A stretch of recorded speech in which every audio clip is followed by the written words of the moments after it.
जंगल में लगातार एक हफ्ते से बारिश हो रही थी। सभी पक्षी अपने अपने घरों में बैठे हुए थे। रानू और कबूतर की छत में से पानी टपकने लगती है। कबूतर तो बारिश में ही छाता लेकर घर के बाहर थे। कबूतर भैया, आप इस बारिश में कहाँ जा रहे हैं? मेरे घर के छत टपक गई है, उसी से बचने के लिए पानी खरीदने जा रहा है। कोई चैन से सो भी नहीं पाते। भर रात बारिश हुई और लगातार पानी टपक रहा था। यही हाल तो मेरे घर का भी है। कई दिनों से मेरे भी छत टपक रही है, मुझे भी अपनी लानी होगी। चिड़िया कबूतर ऐसी बातें कर रहे थे। अपने घर के बाहर बैठे कौवे सुन रहे था। वह दोनों का बात का मजाक बनाती है। इन गरीबों के चट्टे टपक रही है, पहले तो अच्छे से मारा मत नहीं कि गोरी, यह बारिश ही इतनी खतरनाक की है। घरों का तो क्या दोस्त, पूरे एक हफ्ते से ज्यादा हो गया बारिश एक पल भी नहीं रुकी। बारिश में पानी कब तक चोमे ना बैठे? हमारे छत को तो कुछ नहीं हुआ, शायद इन्हीं के घर में बारिश हो रही है, नहीं तो हमारे घर में कभी जो पनियाहिलू ऐसे कालू और गोरी अपने घर में घुस जाती है। कबूतर को तो बुरा लगता है। कबूतर भैया, हमें इन कौवा की बात पर ध्यान नहीं देना चाहिए, चलो हम अपने घरों के लिए पानी लाते हैं। ऐसे वह दोनों पानी लेने चली जाती है। अपने अपने घरों को पानियों से ढक देते हैं। मामा, यह पानी तो अभी तक नहीं रुक, देखिए बिल्कुल वैसे ही टपक रहा जो पानी छत पर भर गया है। जो अपनी छत पर पानी भर गया है वह तो टपकेगा ही ना। मामा, आप कहाँ जा रहे हो? कबूतर भाई भोजन की तलाश में जा रहा है, सोचा मैं भी कुछ ले आऊं, लेकिन मामा हमारे पास तो अभी बहुत भोजन है। हाँ कुकू, लेकिन इस बारिश का कोई भरोसा नहीं, ऐसे में जो भी आ जाएगा खाने के लिए काम ही आएगा। तुम दोनों घर में ही रहना, मैं जल्दी ही आऊंगी। ऐसे रानू चिड़िया कबूतर की घर जाती है। कबूतर भी छाता लेकर घर से बाहर आता है। फिर वो दोनों भोजन की तलाश में चली जाती है। उनकी किस्मत बहुत अच्छी थी, जल्द ही उन्हें अंगूरों की पर दिखाई देते हैं। कबूतर भैया जरा देखो, इस पेड़ पर तो अंगूर ही लगा है। मेरे गुड़िया को खुद को अंगूर देखकर बहुत खुश होंगे। हाँ गुड़िया, मेरा बेटा भी बाजार खाकर थक गया है जी, देखेगा। वह दोनों जल्दी जल्दी अंगूर टोकरी से भर लेता है और बारिश में घर आने लगता है। गोरी कभी दूर से देख रही थी। इन चिड़िया और मार्च कबूतर के हाथ को भारी अंगूर की टोकरी मिल गई। इन्हें ऐसी बारिश में कहाँ अंगूर की टोकरी मिल गई? कहीं से भी मिले, चलो हम चलकर मांगते हैं। ऐसे दोनों भागकर चिड़िया कबूतर के पास आते हैं। गोरी तो बड़ी प्यार से बोलता है, जरा थोड़े से हमें भी अंगूर दे दो, खाने से मुंह छिल गया। गोरी, मैं तो एक अंगूर नहीं दूंगा, इसने बड़ी मुश्किल से लाया हूँ। ऐसे बोलकर कबूतर तो अपने घर चला जाता है। गोरी चिड़िया से बोलता है, ये चिड़िया बहन कबूतर तो ऐसा ही है, आप हमें अंगूर दे दे, अंगूर खाने का बड़ा मन है, मैं अपनी मेहनत से ले अंगूर, भला तुम्हें कैसे दे दूं? मैं तो अपने बच्चों के लिए आया हूँ। हाँ मगर पता जरूर बता सकती हूँ, बड़ी नदी के पास एक बिल लगी है, वहीं से लाया हूँ, आप वहाँ से अंगूर, शायद बारिश बहुत तेज है, मुझे ठंड भी लगी है, आप ही अंगूर दे दे, मैं कल ले आऊंगी। गोरी, चल ही खा लेना, मैं तो चली, मेरे बच्चे इंतजार कर रही हैं। ऐसे रानो भी अपने घर में चली जाती हैं। गोरे कालू को तो बहुत गुस्सा चढ़ता है, ये चिड़िया तो बहुत अपने लगी, हमें मांगने पर भी अंगूर नहीं दिया। गोरी, इसको सबक सिखाना होगा। ऐसे दोनों गुस्से में अपने घर चली जाती है और चिड़िया को सताने की योजना बनाती है। गोरी, आइडिया मिल गया, इसके घर ही काट दूंगा, बारिश में बेघर हो जाएगा, तब इसको सबक मिलेगा। हाँ, और तब पता चलेगा कैसे हमें आंखें दिखाकर गई। दोनों फिर वह दोनों रात को अंधेरे में आदि लेकर उसके घर की ओर निकलता है। फिर धीरे धीरे उसकी घर की नीचे वाली मजबूत लड़कियां काट देती हैं। कुछ ही पलों में चिड़िया का घर गिर जाता है। मेरा कुकू घर के अंदर फंसा हुआ है, कोई बचाव, कोई हमारी मदद करो, चिड़िया जोर से चिल्लाती है और घर में दबे कुकू को बाहर निकलते हैं। मामा चिड़िया अपने बच्चों को पंखों में छुपा कर रखता है। चिड़िया बहन, बारिश न जाने कितना नुकसान पहुंचाएगा तुम्हारा, आज तो घर ही गिर गया, मुझे तो आप डर लगने लगा है। चिड़िया बहन, आपका घर बारिश में नहीं गिरा, देखो घर की लड़कियां आदि से काटी गई है, किसी ने जानबूझ जानबूझकर आपकी घर गिराया है। हाँ मिट्ठू भैया, हमने तो इस बात पर ध्यान ही नहीं दी, जरूर इन लोगों ने ही किया होगा। मैंने उन्हें अंगूर नहीं दिए थे, यह इसलिए।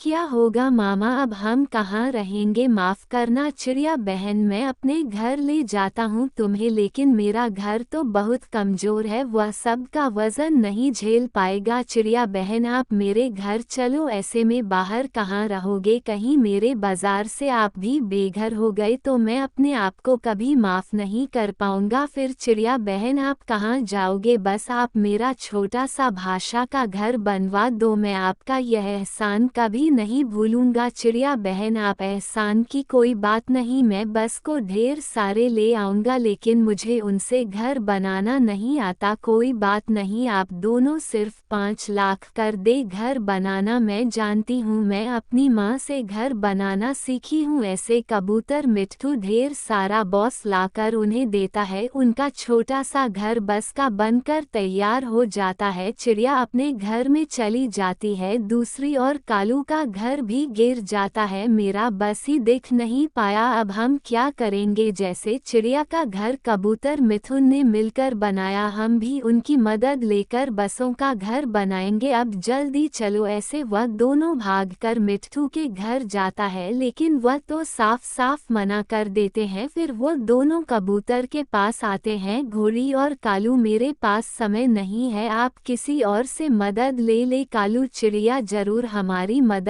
कर लेगा, चलो वहीं चलते हैं, मुझे बहुत ठंड लगी है। फिर बारिश में वह दोनों भागते हुए चिड़िया के पास आते हैं। चिड़िया हमारी मदद करो, हमारे घर टूट गई है, हमारा बसों का घर बनवा दो। हम बस का घर बनाना नहीं जानते हैं। ये तो मैं भी नहीं जानती, कबूतर और मिट्ठू भाई ने बनाया है, तो आप वही जो ऐसी चिड़िया भी उनकी मदद नहीं करती है और घर की कुंडी लगा लेती है। कौवे तो रात में पूरी बारिश में यही वहाँ भटकते रहते हैं और खुद को छुपाने की यहाँ वहाँ कोशिश करती है, लेकिन वो कहीं नहीं बच पाती है और पूरी रात बारिश में भीग कर जो गड्ढा दूसरों के लिए खुदा था, वह इस गड्ढा में गिर गया। आखिर वह खुद को ही गिरना होता है। आपका धन्यवाद। तो प्यारे दोस्तों, हमारी कहानी आपको कैसी लगी? अच्छी लगी हो तो चैनल को सब्सक्राइब करना ना भूले।